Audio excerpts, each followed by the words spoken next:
Bonjour à tous et bienvenue dans cette nouvelle exploration. Aujourd'hui, on plonge avec enthousiasme dans un ouvrage assez fascinant, c'est Le Guide de l'apprenti millionnaire de Christopher Sojiatarov. Notre objectif ici, ça va être d'analyser de manière totalement objective la méthode de l'auteur. Une méthode qui nous explique non seulement comment construire de la richesse, mais surtout, et c'est souvent le plus dur, comment la conserver sur le long terme. Allez, on entre tout de suite dans le vif du sujet.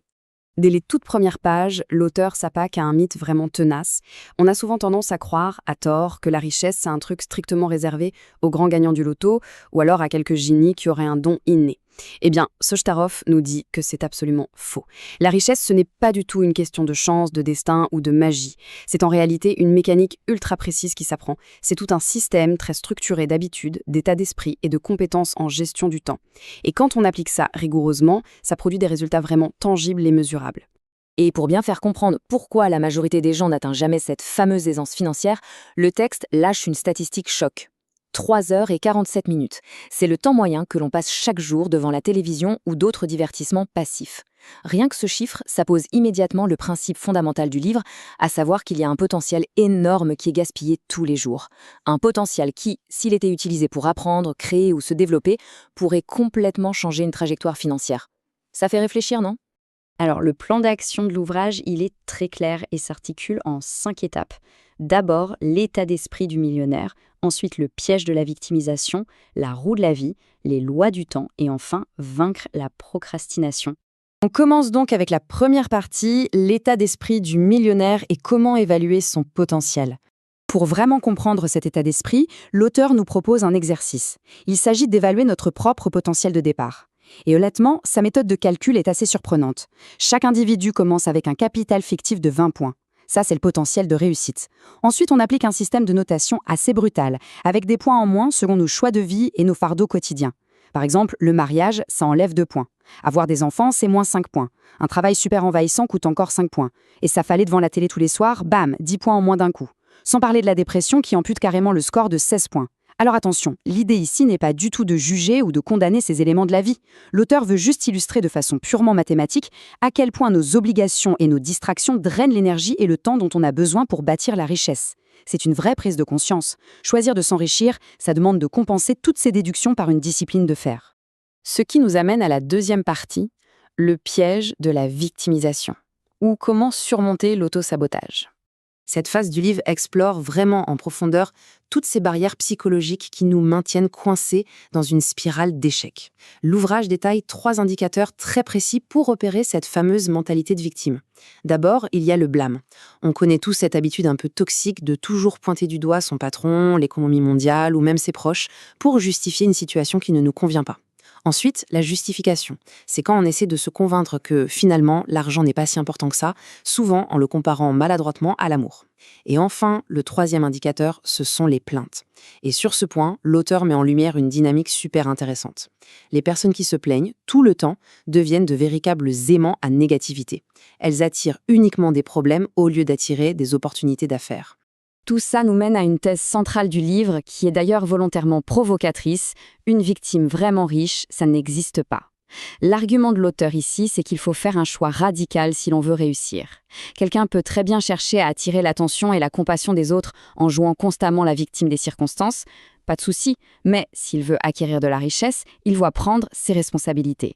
Dans le monde réel, ces 2 objectifs sont présentés comme totalement incompatibles.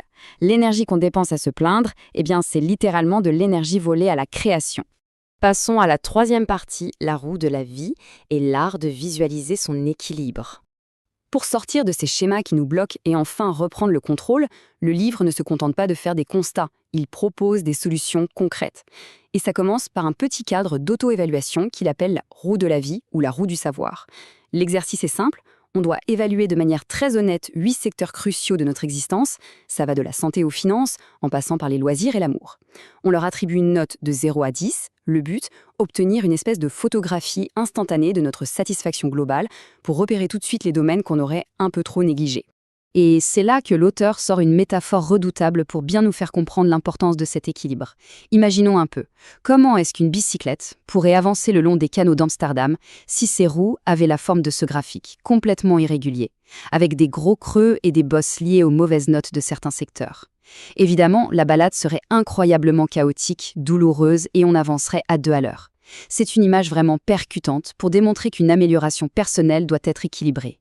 C'est impossible d'avancer efficacement vers le succès avec une roue cabossée. Le développement doit se faire en harmonie. On arrive maintenant à la 4e partie, les lois du temps, et comment gérer ce qui est en fait la monnaie ultime.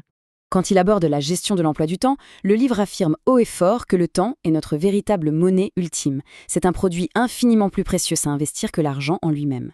Le texte reprend d'ailleurs cette célèbre analogie du professeur de Harvard avec le bocal en verre. Pour remplir ce bocal correctement et optimiser l'espace, il faut impérativement placer les grosses pierres en premier. Si on commence par verser le gravier et l'eau, qui représentent en fait nos petites urgences quotidiennes, les emails ou les distractions, eh bien ça va prendre toute la place et les grosses pierres ne rentreront jamais. Concrètement, qu'est-ce que ça veut dire? Ça veut dire que les tâches vraiment essentielles, celles qui font avancer nos projets et qui sont rentables, elles doivent être planifiées en priorité absolue avant que la routine ne vienne complètement saturer notre calendrier. Alors, pour classer efficacement toutes ces tâches, le livre nous propose une matrice des 4 priorités. C'est super utile pour catégoriser rationnellement ce qu'on a à faire et maximiser sa productivité. La priorité numéro 1, c'est simple, elle regroupe les actions qui sont à la fois urgentes et importantes. Ce sont les choses à entreprendre immédiatement. Ensuite, la priorité 2 concerne ce qui est important mais non urgent. Ça, il faut le planifier avec soin. Mais attention, la véritable clé de la richesse, elle se trouve dans la gestion des priorités 3 et 4. L'idée, c'est d'éliminer de façon implacable ou de déléguer ces fameuses obligations inutiles, ces tâches routinières et non importantes qui encombrent notre agenda pour rien. En complément de cette méthode de priorisation, le guide nous parle de la célèbre loi de Parkinson. Et le concept est absolument fascinant. Cette loi dit que le travail s'étire toujours de manière à remplir le temps exact qu'on lui a alloué. On a tous déjà vécu des situations qui illustrent parfaitement ce principe psychologique, non? Par exemple, étudier à la toute dernière minute la veille d'un examen ou bien attendre le dernier jour légal pour envoyer sa déclaration d'impôt. En fait, tant qu'on a du temps, on ralentit l'exécution. C'est la preuve flagrante qu'il est absolument indispensable de s'imposer des dates butoirs très strictes, et même artificiellement courtes pour chacun de nos projets. À ça s'ajoute immédiatement le principe de Pareto, la fameuse règle des 80-20. C'est vraiment l'outil privilégié que recommande l'ouvrage pour forcer une concentration extrême. La stratégie ici, c'est de comprendre que 80% de nos résultats sont générés par seulement 20% de nos actions. Donc, que ce soit en affaires ou dans la vie en général, il faut concentrer toute son énergie exclusivement sur les 20% des activités ou même des clients qui vont générer ces 80% de résultats rentables. Tout le reste, c'est de la dispersion pure et simple et ça doit être réduit au minimum. Ce qui nous amène enfin à notre 5e et dernière partie, vaincre la procrastination, l'obstacle final. L'ennemi numéro 1 d'une bonne gestion du temps et de la création de richesse, c'est sans conteste la procrastination. Le livre rapporte d'ailleurs un chiffre intéressant, environ 24% des gens avouent remettre chroniquement leurs objectifs et leurs rêves au lendemain. Et il y a plusieurs pièges psychologiques qui expliquent ce phénomène tellement paralysant. Parmi les causes les plus courantes, on retrouve la peur de l'échec, qui nous tétanise complètement, ou alors un perfectionnisme excessif qui nous empêche de lancer la moindre idée, ou tout simplement un manque de contrôle de soi. Une autre erreur super classique, c'est d'être incapable d'estimer le temps requis pour une tâche, ou bien de voir un nouveau projet comme un énorme bloc complètement ingérable, au lieu de le diviser méthodiquement en toutes petites étapes bien claires. Alors, comment on fait pour récupérer concrètement toutes ces précieuses heures perdues ? Les conseils stratégiques du livre sont limpides. Déjà, il faut commencer par faire place nette sur son espace de travail physique, histoire de se clarifier l'esprit. Ensuite, il est fortement recommandé d'appliquer la règle de classement des 60 secondes. Le principe est simple, si un document ou une petite tâche peut être traité en moins d'1 minute, on le fait immédiatement, sans réfléchir. Mais surtout, le gros objectif, c'est de couper drastiquement les 96 minutes qu'on gaspille en moyenne chaque jour sur Internet à naviguer sans aucun but. Pour illustrer à quel point une bonne préparation est vitale, l'auteur cite Abraham Lincoln qui disait que s'il avait 8 heures pour abattre un arbre, il en passerait 7 à aiguiser soigneusement sa hache. Autrement dit, une préparation minutieuse, c'est l'arme absolue pour détruire la procrastination. Tout cela nous mène à une réflexion finale très percutante tirée directement du livre « Quelle est la valeur réelle d'une heure de temps ?» C'est vraiment le défi ultime que nous pose l'auteur avec cette méthode. En calculant un taux horaire personnel de façon très objective, chacun est amené à se poser la vraie question. Est-ce que nos habitudes quotidiennes sont réellement alignées avec nos ambitions financières à long terme ? C'est une question essentielle, un peu dérangeante même, mais qui nous invite à une profonde remise en question de nos routines. Voilà qui vient parfaitement clore cette analyse fascinante des mécaniques de la richesse.